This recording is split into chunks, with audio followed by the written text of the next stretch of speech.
I want to talk about the actual album itself. I think an interesting choice was you actually decided not to curse at all on this album for the most part. Like what went into that decision? I just don't really curse. I can express myself, I guess in a way where I don't need to do that. You know what I mean? So, it was natural. You know what I mean?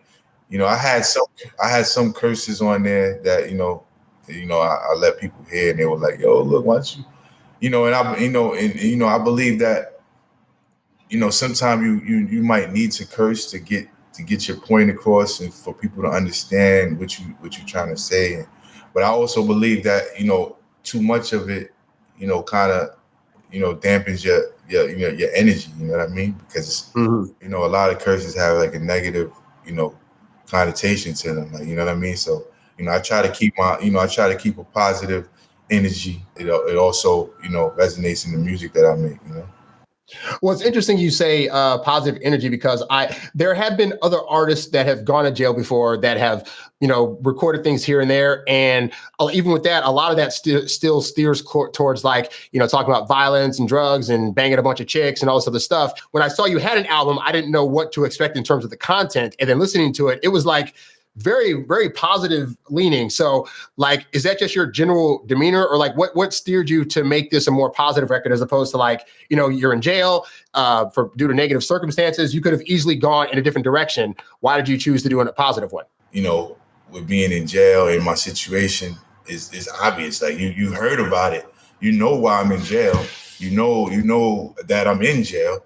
You know what I mean? You know what goes on, what could happen in jail, you know what I mean? So like, why talk about it? You listen to the album, you can tell that, it goes down. Like I'm talking about certain things. I got jail dudes on the phone, doing skits.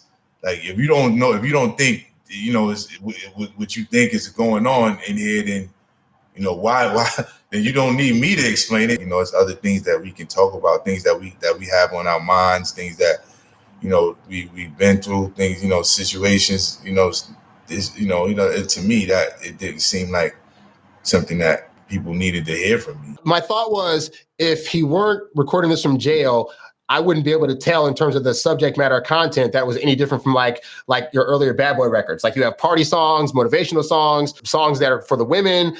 And so it's like, you still get the same feel of like, oh, this is that. Like I said, I've been bumming it nonstop because it just feels like it was just like a regular release. It just so happens that it was on the phone.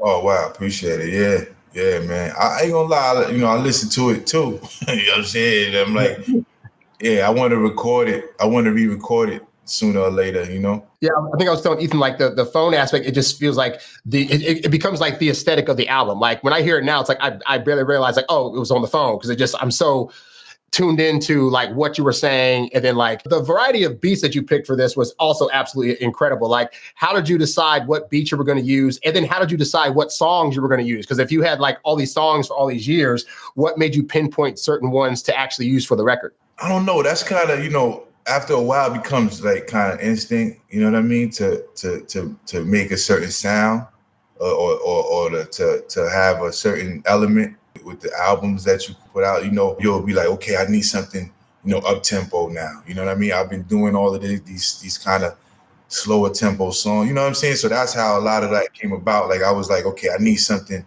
with like a little, let's pick it up around here. Like, you know what I'm saying? Like I'm doing all of these different, these bassy songs. Let's do something with some, a little brightness to it or, stuff like that. Like that was basically, and then I had a lot of help as far as like, the brothers around me. They knew that I was putting, music out, brothers that I dealt with, that I talked to. So I would ask them, yo, what you think about this beat? Or, they would just, people are not, don't have a shortage of opinion, you know what I mean? So they would be like, yo, nah, you can't be using stuff like that. I'm telling you, this is what you need to be, you know what I mean? So I used to gauge a lot of, I would check the temperature on, a lot of the stuff that I had, especially the younger generation. Like I would definitely, intentionally solicit them, to see what they felt about certain things. Yo, G, come here for a minute. Yo, what you think about this beat? Yo, nah, that ain't it. That's not what they doing. The kids, they wanna, you know what I mean? They wanna, You know what I'm saying? I'm like, oh, word. I said, all right, so how about this? You know, stuff like that. You know, I had so many beats. Like I said, I used to buy beats just to, you know, just to listen to. And, you know, I didn't really, you know, it was like kind of like a shot in the dark. Sometimes I would buy stuff and not, you know, be like, damn, why did I even buy this? You know what I'm saying? So sometimes I would get, you know, I would strike gold. Like, yo, you hear this? This is crazy. That's how a lot of that stuff got picked. Like, just, it was like kind of a consensus, you know, like seriously, I would just ask dudes, yo, how would you think about this? And, you know, you know, and I used to play my music a lot, you know, on shuffle, you know what I mean? So I would put the music that I had about, you know, 3,000 songs or something like that on my tablet. You know, I'd be in the room or wherever I was at, and we were in like 2-man, 3-man rooms sometime, you know what I'm saying? And I would just play the stuff. I have it out loud, playing it, and I would just, you know, go about my day or go about whatever I'm doing in the room.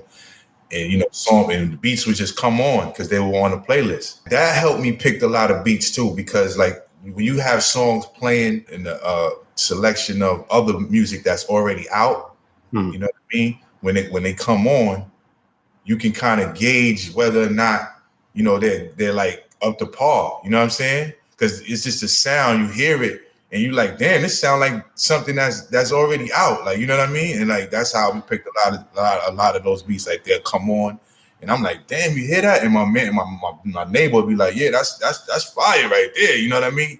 Because it just goes into the groove of what we was just listening to. Like, you know what I mean? So that was how a lot of that stuff got picked out too.